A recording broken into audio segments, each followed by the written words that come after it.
Hello YouTube. In this video we are going to discuss the term overtraining and what it means in bodybuilding. Overtraining is basically the idea that if you work out too much, if you lift too much, not only are you going to potentially get injured, you're also not going to make any progress. So it has the idea, it carries the concept that doing too much can be counterproductive. And in a sense, I agree with that term. I do believe that there is such a thing as overtraining. My issue with the term is that for many people, they don't realize that overtraining is subjective and that it depends on the individual. Something that might overtrain me might not overtrain you, and vice versa. And in a sense, the better you get, the less of an overtraining possibility there is. I'm talking, of course, about natural lifters, people who are actually using their body and only their body and no outside substances to perform.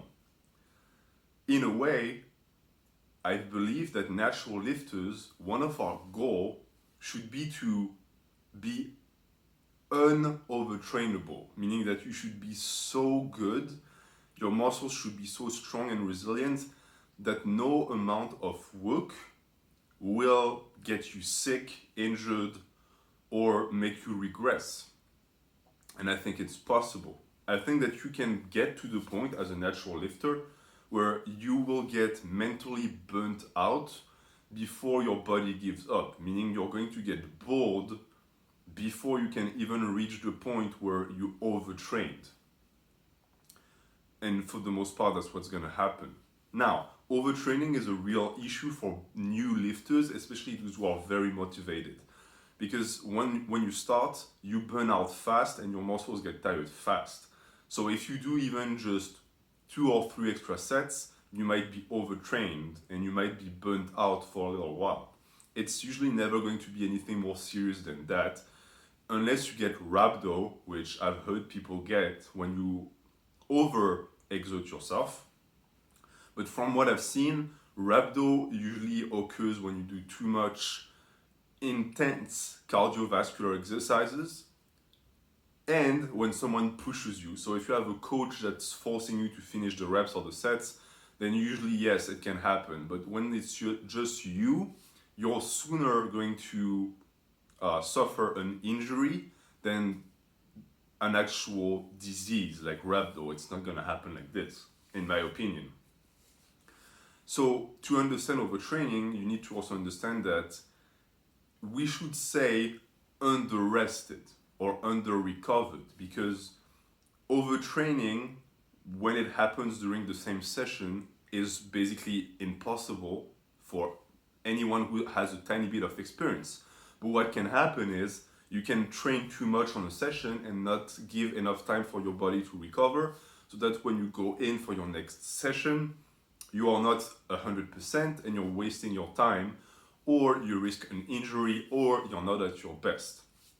The solution to that problem, in my humble opinion, is body part splits, because body part splits allow you to assign certain percentages of exhaustion to your muscles so that you know for 100% that this session is going to put that muscle in that range, and when you come back for another day, you know exactly where you stand, how much you recovered, and how much you can work. This is how I function. I know where all of my body parts are at any time, because I know what every single training session is going to be doing to my body. That comes with experience, that comes with actually programming for yourself and doing something that's going to help you reach your goals. So this is pretty much my take on overtraining. I think that once you get to a certain point, it's never going to be an issue. It's never going to be something that's going to get in your way. And rather, I think that once you understand the concept behind it and you study it, you can use it to your advantage to better your program and to always be at the risk of overtraining. Just right before it so that you always work your muscles to the max and you maximize hypertrophy. I hope this was informative. If you have any questions about overtraining or you just disagree with me, feel free to let me know in the comments. I would be happy to discuss it with you. Have a good day.